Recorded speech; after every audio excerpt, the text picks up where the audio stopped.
Түркі халықтарының кіндік жұрты аталатын Алтай барша адамзаттың алтын бесігі. Ата-бабаларымыздың кіндік қаны тамған бұл жер түбі бір түркі халықтарының тарихи мәдени мұрасынан сыр шертеді. Көптеген құнды тарихи ескерткіштер осы мекеннен табылған. Алтай түркілердің түтінін түтеткен алғашқы түп мекені. Ал түркі халықтарының ұзақ ғасырлық мәдени мұрасы дегенде күлтегін ескерткіші бірінші айтылады. Барша халықтың қалыптасу жолында өзіне тән ерекшеліктері барын ескерсек, күлтегін ескерткіші түркі халықтарының баға жетпес мәдени байлығы. Аталған ескерткіш туралы алғашқы мәліметтер 19 ғасырдағы батыс зерттеушілерінің еңбектерінде жариялана бастаған. Күлтегін қабіріне қойылған екі ескерткіштің бірі ғылымда кіші жазу, ал екіншісі үлкен жазу деп аталып кеткен. Күлтегінге арналған екі дастанның да авторы өз дәуірінің аса дарынды ақыны, көрнекті қоғам қайраткері Йоллық Тегін. 8 ғасыр.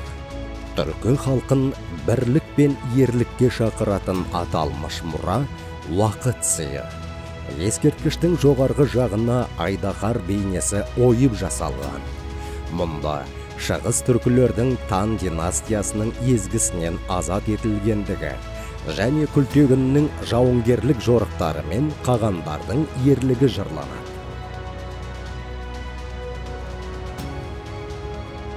Мұндағы күлтегін деп отырғанымыз дәуіріндегі түркі мемлекетінің көрнекті әскери қолбасшысы, көк түркінің көк семсері атанған атақты батыр, Құтлық Қағанның кенже баласы, әкесінен жастай жетім қалып, ағасы Қапаған Қағанның тәрбиесінде өскен.